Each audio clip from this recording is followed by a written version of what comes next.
derechos de los artesanos y artesanas en México. Nuestra ponente es Rocío Montané. Ella nos dirá brevemente en su tránsito institucional y los resultados. Bueno, pues muy buenas tardes. Un agradecimiento a todos los organizadores de Conaculta por la invitación. Pues yo, como muchos cantantes, aunque hable uno y uno hable, siempre están los nervios de por medio, y bueno, para mí es un gran honor estar aquí con el doctor. Pues en realidad el tema que yo les voy a presentar es pues el trabajo que ha desarrollado un grupo de investigadores, artesanos, académicos, que iniciamos en un proyecto, algunos de ellos en un proyecto que llevó el doctor León Oliver en la UNAM, en el Seminario de Investigación sobre Sociedad del Conocimiento y Diversidad Cultural, que el nombre cortito se llamó Compartiendo Saberes. Y cuando yo ingresé a ese proyecto, una de las metas era proteger la propiedad intelectual de los pueblos y comunidades indígenas y locales. Pues durante todo el trayecto nos dimos cuenta que no fue posible lograr esa meta. Un poco les voy a contar ahorita lo que hemos hecho. Una de las cuestiones que nos empezamos a preguntar era, los abogados que entramos, era qué hablaban los filósofos o qué hablaban los antropólogos cuando decían la propiedad intelectual de los pueblos y comunidades indígenas, porque nosotros, en nuestra concepción de abogados positivistas, pues la propiedad intelectual no entraba dentro de la forma de protección que los pueblos indígenas tienen respecto a su conocimiento y el desarrollo de la artesanía, ¿no? Entonces, bueno, se hizo una serie de foros en la UNAM. Se hizo incluso foros específicos sobre mujeres artesanas, en un estudio que se hizo sobre el estado del arte de la artesanía en México, una diagnosis jurídica. Pues detectamos muchos vacíos. Uno fue el tema de tener datos, incluso estadísticos, sobre las mujeres artesanas en México. Entonces hizo un foro específico sobre mujeres artesanas y trajimos a una compañera del pueblo Cuna, que yo les voy a dar nada más el objetivo de la ley que hay allá, que es en donde se ha desarrollado más la protección colectiva de la propiedad intelectual. Se hizo también con artesanos, y bueno, ahí conocí a Marta, a Lucy ya la conocía, nos fuimos conociendo otros y creamos un grupo que, si bien no tiene personalidad jurídica, porque no somos asociación ni pretendemos serla, sí tenemos una cuestión ética de llevar a cabo pues estudios y darle sobre todo a los artesanos participación en diferentes foros. Como lo comentó la doctora, pues nosotros nos enfocamos más que a la artesanía, a los derechos de los artesanos, ¿no? Entonces, un poco de todos esos foros nos dimos cuenta que ni la academia, ni el gobierno, ni los artesanos conocían los derechos contemplados para esta actividad, ¿no? Entonces, eso es un poco lo que les voy a platicar ahorita rápidamente. La que sigue, por favor. Bueno, en el 2011 se reformó la Constitución, el artículo primero, en donde se reconoce a que todas las personas gozarán de los derechos humanos reconocidos en la Constitución y en los tratados internacionales de los que el Estado mexicano sea parte, así como las garantías para su protección, cuyo ejercicio no puede restringirse ni suspenderse.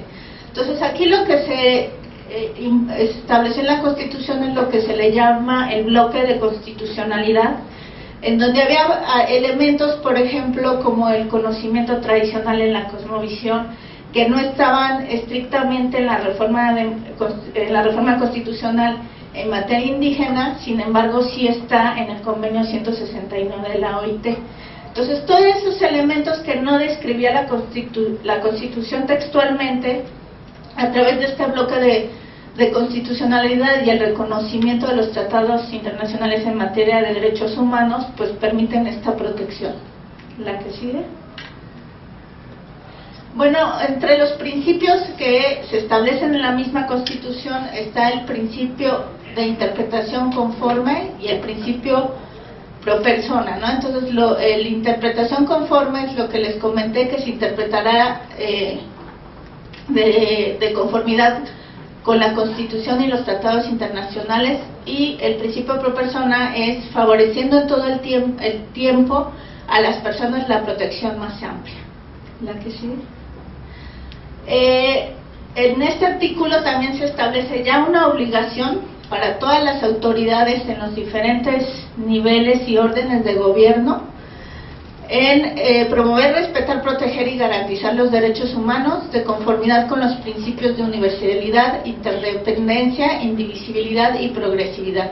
Entonces, aquí lo que también se establece ya es una obligación. Anteriormente se tenía que ir ante un juicio para que se reconocieran los derechos humanos. Se pensaban que los derechos humanos eran un aspecto filosófico, a pesar de que México había ratificado muchas de las convenciones que vamos a ver, pues nunca las autoridades, cuando les hablaban de derechos humanos, no entendían. Bueno, pues aquí ya está una obligación estrictamente en la Constitución de su respeto y de su promoción y garantía.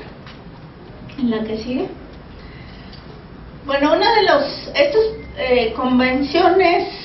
convenciones y tratados que les voy a presentar están ratificados por México. Todos tienen que ver con materia de derechos humanos, entonces, de acuerdo con lo que les comenté, pues ya es obligatorio para todas las autoridades su protección. Entonces, el primero es la convención.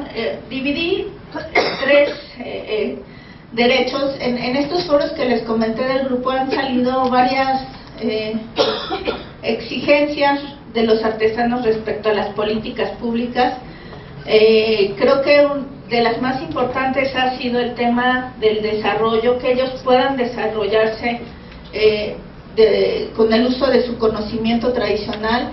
El tema que no lo voy a tocar, pero también lo han dicho mucho, es el tema fiscal, ¿no? Las cargas fiscales que les han establecido, sobre todo también a partir de las nuevas reformas. El tema de exceso de trámites administrativos, muchas veces que no pueden cumplir para el acceso a los recursos naturales. Entonces yo lo dividí un poco hubo una discusión que sigue sobre el tema del patrimonio cultural, que nosotros lo quisimos englobar en derecho a la cultura. Hubo un estudio de la Red de Ecología y Patrimonio Biocultural, en donde dijimos que desde el aspecto jurídico, patrimonio está estrictamente dirigido muchas veces a una propiedad con fines comerciales, ¿no? Entonces, que no todo el patrimonio cultural era con fines de comercio, y que era mejor hablar de derechos culturales, porque la cultura, como ya lo mencionaron Marta, pues implica una concepción mucho más amplia, ¿no? Es un derecho paraguas de muchos derechos que vamos a ver aquí. Entonces, bueno, la Convención sobre la Protección y la Promoción de la Diversidad de Expresiones Culturales, aquí básicamente esta convención protege la diversidad cultural, su promoción y protección de las expresiones culturales y la participación de la sociedad civil en la protección y promoción de esa diversidad cultural. ¿La que sigue? En la Convención para la Salvaguardia del Patrimonio Cultural Inmaterial, ahí se protege la participación en la identificación del patrimonio y la participación de las comunidades en la salvaguarda. Esta convención es muy importante porque, como les voy a explicar rápidamente después, la propiedad intelectual y sobre todo la industrial no protege las ideas, ¿no? Entonces no había alguna ni las prácticas generalmente, y esta convención lo que vino a hacer, que no hacen los derechos de autor, era proteger la práctica y la transmisión del conocimiento. ¿La que sigue? El Pacto Internacional de Derechos Económicos, Sociales y Culturales, está también el derecho a la cultura, el derecho a determinar libremente el desarrollo cultural, las medidas para protección de los derechos económicos, sociales y culturales. En el protocolo adicional a la Convención Americana en materia de derechos económicos, sociales y culturales, protocolo de San Salvador, que es de la OEA, también se se establece el respeto a la diversidad cultural y sobre todo como finalidad de la educación y el derecho a los beneficios de la cultura. La que sigue. Esta también es del protocolo, el derecho a las personas pertenecientes a las minorías étnicas a su cultura, el derecho a determinar libremente el desarrollo y el derecho a, esto es el mismo que les comenté al principio. El que sigue. Otra de las cuestiones que pasa mucho en México, y lo vamos a ver con el tema de la propiedad intelectual, es el tema de la discriminación hacia los artesanos en diferentes cuestiones. No tienen el mismo acceso ni a la protección de su conocimiento, ni al trabajo, ni a la seguridad social, que todo esto es también lo que han estado saliendo de los foros que les comento. Entonces, bueno, está la Convención Internacional sobre la Eliminación de todas las formas de discriminación racial. Entonces, está la no discriminación en el ejercicio de sus derechos, la no discriminación en el derecho a la cultura, no discriminación en la libertad de pensamiento, conciencia y religión, a la libertad de opinión y expresión y a participar en las actividades culturales. Todo esto, como comenté, como el derecho a la cultura es un derecho paraguas, pues incluye incluso también esta cuestión de estos derechos que les menciono. Y bueno, en los artesanos nos han dicho y nos han demostrado que también las artesanías es una forma de expresión de su cosmovisión y de su forma de entender el mundo, ¿no? Entonces entra en otros derechos. Eliminación de los prejuicios raciales, bueno, esto lo hemos visto mucho en cuanto a los puestos de venta, ¿no? Muchas personas que les son, dicen decomisadas, pero yo digo robadas, despojadas de sus artesanías en las plazas. A partir de toda esta cuestión de los pueblos mágicos, pues lo que se ha hecho es una limpieza de los artesanos para tratar de formalizarlos en tiendas, donde, como comenté, muchas veces no pueden hacer ni el pago de la renta ni de los impuestos. La que sigue, el desarrollo progresivo de los derechos económicos, sociales y culturales, que está en la Convención Americana. La que sigue, el convenio 169. Si bien mi presentación, y aquí le modifico el artículo, era enfocada a artesanas y artesanos, sí me quise enfocar más al tema de pueblos indígenas, porque bueno, ahorita vamos a ver cómo son pues el trato diferenciado, ¿no? Entonces, en el convenio 169 está el respeto a los valores y prácticas sociales culturales, la participación en el fortalecimiento y fomento de la artesanía, industrias rurales y comunitarias y actividades tradicionales. ¿Sigue?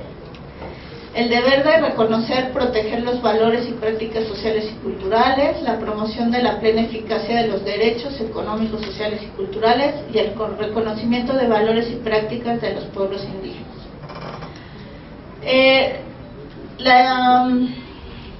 Esta es la cuestión de la discriminación. No sé cómo voy porque también igual paso a esa, la que sigue, que todas son estas convenciones para prohibir la discriminación. La que sigue, la que sigue. Bueno, esta es la Convención sobre la Eliminación de todas las formas de discriminación contra la mujer. En este foro de artesanos, y se ha dicho mucho por expertas, la mujer artesana indígena es triplemente discriminada, ¿no? Por ser mujer, por ser indígena y por ser artesana. Entonces, bueno, aquí también se ha intentado hacer estudios, ¿no? Que visibilicen la condición que ellas viven como ser mujeres artesanas e indígenas. La que sigue, la Convención sobre Derechos Humanos también. La que sigue, el convenio 169 de la OIT. La que sigue, también la dije. Nosotros cuando empezamos con este grupo que les comento, había una iniciativa de ley para proteger la artesanía de la Confederación Nacional de Gobernadores. Desde la UNAM se hizo comentarios a esa iniciativa, pues un poco con eso y otros tratados, visibilizando cómo esa ley pues violaba diversos derechos humanos. Nos invitaron a la Cámara a varios foros. Esa iniciativa no pasó, pero luego la agarraron otros diputados como refrito y refrito hasta llegar a la senadora Calderón, que bueno, parece ser que también la FONART quiere apropiarse de esas iniciativas, y bueno, básicamente lo que querían es que FONART fuera una secretaría, ¿no? O sea, se enfocaban más en fortalecer la cuestión administrativa que resolver cuestiones como biopiratería o la cuestión de la falta de acceso a las materias primas, o todas estas cuestiones de salud, de educación, que para ellos son importantes, ¿no? Y bueno, sí manifestamos que siendo las artesanías una manifestación también, no sé si mayoritariamente, si hay, me dirán las expertas, indígena, pues las iniciativas de ley se tenían que consultar con quienes eran los titulares conforme a todo lo que les acabo de mencionar de esos derechos, ¿no? Que eran los pueblos y comunidades indígenas.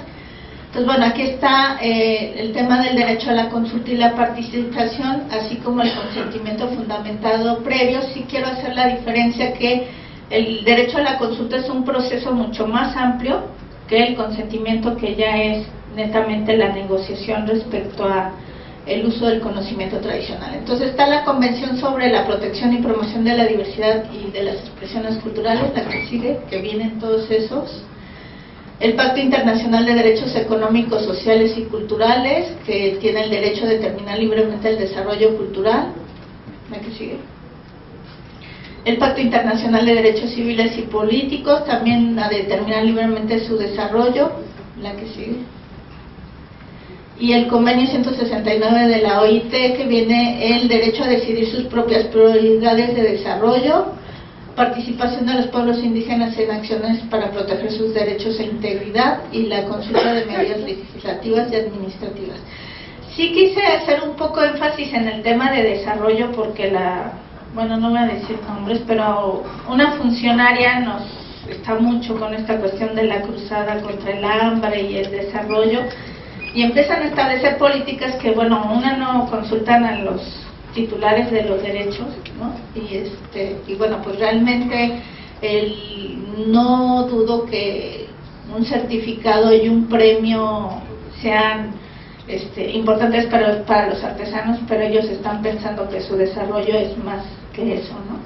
Entonces, bueno, aquí es uno de sus derechos a determinar eso, la que sigue. El consentimiento de los pueblos indígenas de medidas que puedan resultar en el quebrantamiento de sus valores e instituciones. El derecho al desarrollo desde la propia cosmovisión, la que sigue.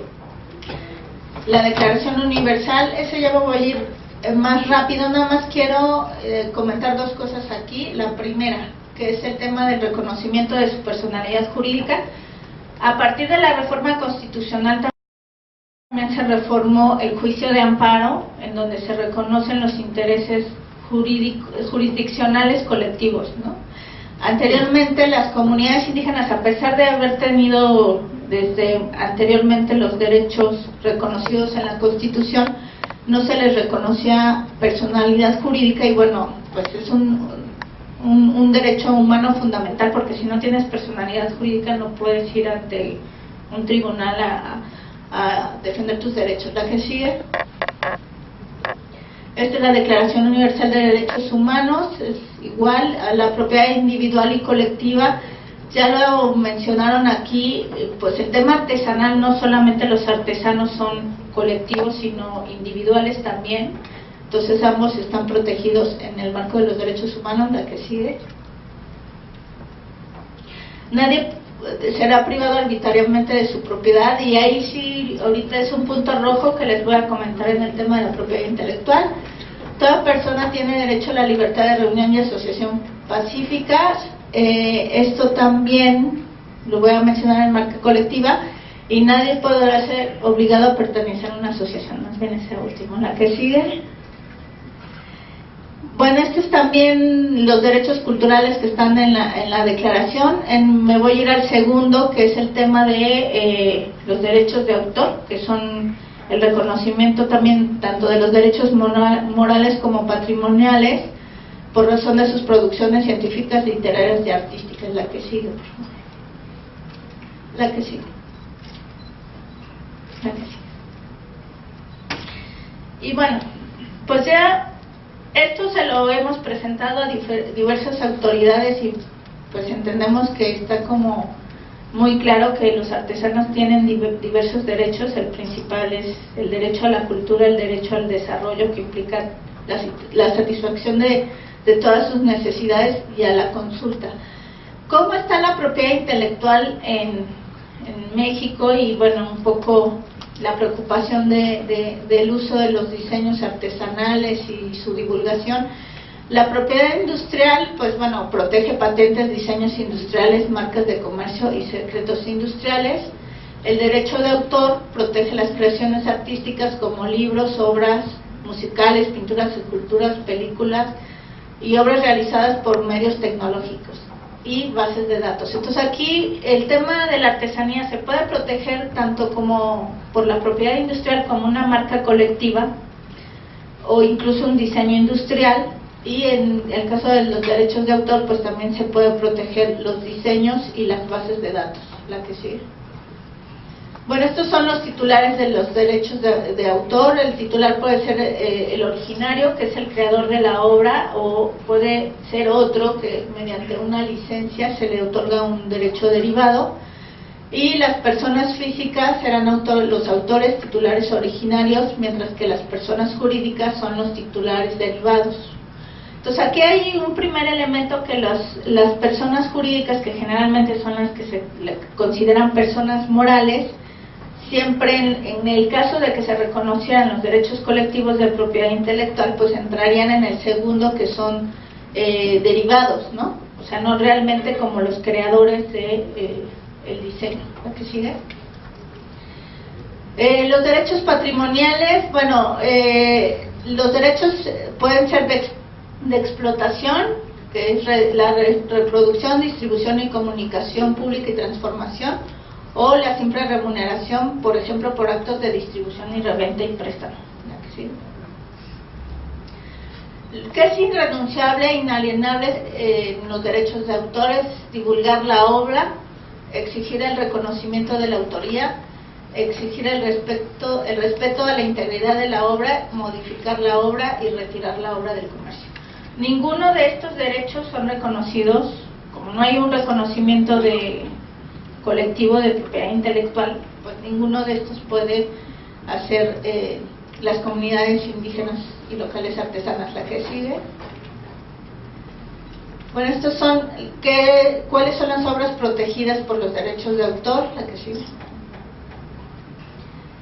Entonces, la Ley Federal de Derechos de Autor establece que las colectivas son las creadas por persona físico o moral que las haga pública y divulgue bajo su dirección y su nombre, y en las cuales la contribución personal de los diversos autores que han participado se funde en el conjunto, sin que sea posible atribuir a cada ellos su indiviso.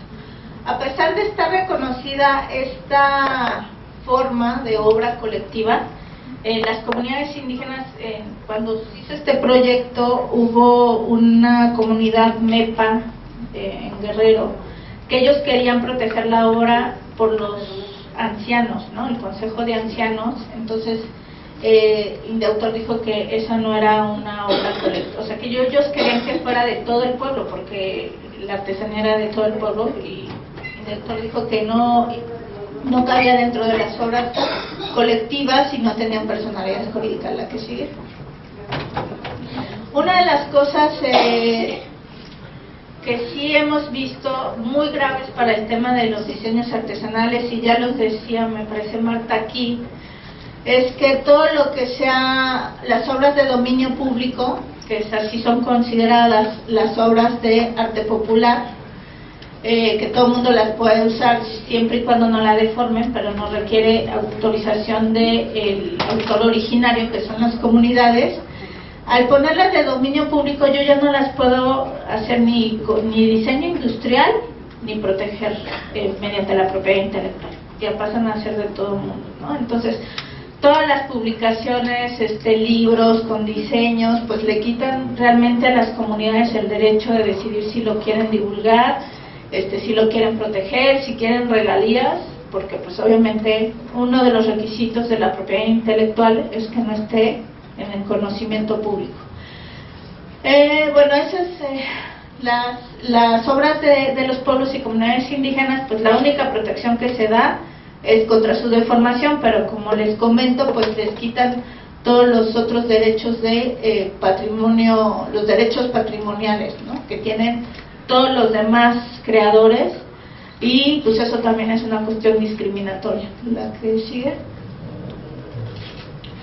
En el caso de la marca colectiva, bueno, ya un poco Lucy lo mencionó, pues son signos visibles para distinguir otros productos. Los industriales, comerciantes o prestadores de servicios podrán hacer uso de la marca. El derecho al uso exclusivo se obtiene mediante un registro. Aquí, a ver, la que sigue, porque no sé si es esta. Okay. Aquí el problema son dos cosas. Una es que se está obligando a las comunidades a asociarse en una asociación civil, ¿no? Entonces eso pone en desventaja a quien sigue, recrea y ha mantenido esa artesanía y no entra dentro de la asociación. Entonces una de las cosas que pues hemos visto es que estas marcas podrían funcionar si realmente se reconociera la forma de organización de las comunidades artesanas, ¿no?, indígenas. La otra cuestión es que se ha vendido la idea de que por poner una marca ya no te hacen piratería, ¿no? Y esa cuestión también es errónea. Lo único que se está haciendo es que nadie use la marca que tú utilizas, ¿no? Es como lo que dicen, puedo poner una marca diciendo que ese rebozo es de tal comunidad, y lo único que estoy diciendo es que es de tal comunidad, y nadie puede usar una marca diciendo que es de tal comunidad, pero no evita que otro haga algo y no le ponga la marca, ¿no? Bueno, ahí dice que no se puede registrar palabras descriptivas o indicativas para designar el lugar de origen, porque para eso están las denominaciones de origen. Sin embargo, ha habido ese tipo de marcas así, que se reproduzcan o imiten sin autorización escudos, banderas o emblemas, divisiones políticas equivalentes. Bueno, pues en la división política equivalente entra lo que ya está reconocido también en la Constitución, que es la forma de gobierno de las comunidades indígenas, ¿no?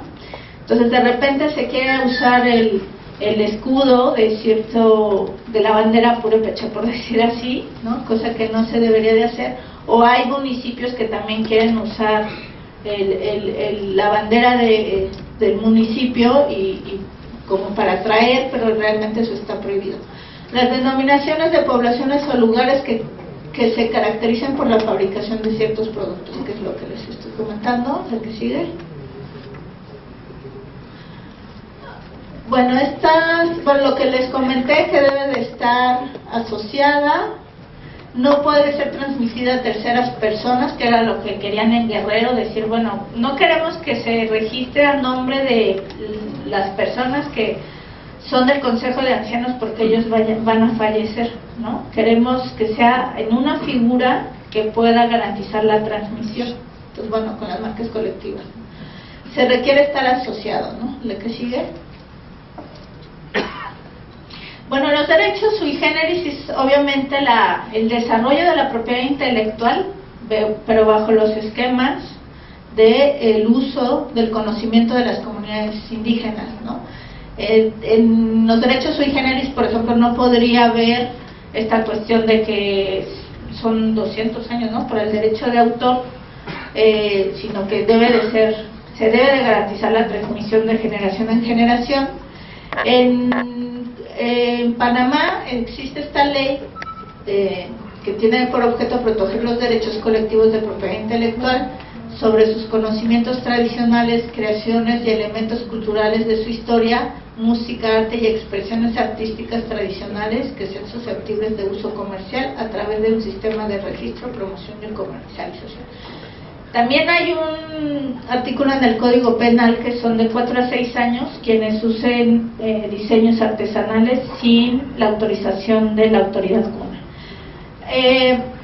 Aquí les quería comentar otra cuestión, que ellos sí hacen una clara diferencia entre lo que puede ser uso comercial y lo que es sagrado, ¿no? Entonces, como ellos tienen el control de su conocimiento, y del uso les permite también pues proteger aquellos diseños que ellos consideran que no se ven ni ser de dominio público ni comercializados. ¿La que sigue? Bueno, conclusiones. La propiedad intelectual de los artesanos y artesanas indígenas está vinculada al territorio, autonomía y libre determinación de los pueblos originarios, o sea, es parte de su cultura y hay que tener un reconocimiento a sus formas de organización para hacer el uso de las artesanías, recrearlas y venderlas. Si se garantizan los derechos culturales, se garantiza el conocimiento y su manifestación artística, que se desarrolla, transmite y comparta de forma adecuada para beneficio de los artesanos y artesanas. El respeto al derecho a la consulta y participación de los artesanos y artesanas indígenas en el desarrollo de políticas públicas y de legislación es fundamental para garantizar otros derechos como son el derecho a la cultura, al desarrollo y a mantener su cosmovisión. ¿La que sigue? Se debe terminar con la discriminación de lo que son objeto los artesanos y artesanas indígenas. Deben gozar tanto los derechos morales como derechos patrimoniales por sus creaciones colectivas. Debe respetarse su consentimiento previo informado para la divulgación de los diseños artesanales que eviten la producción a gran escala, que bajan los precios de las artesanías y muchas veces demeritan la calidad y promueven interpretaciones erróneas de la cultura.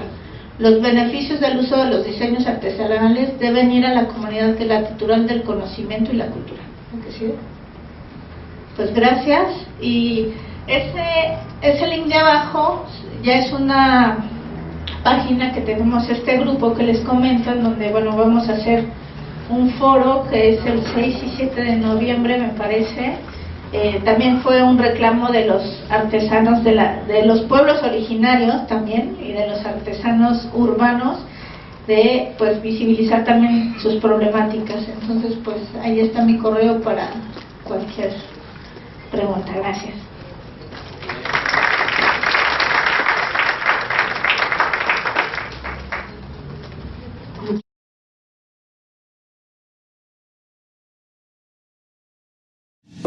Consejo Nacional para la Cultura y las Artes.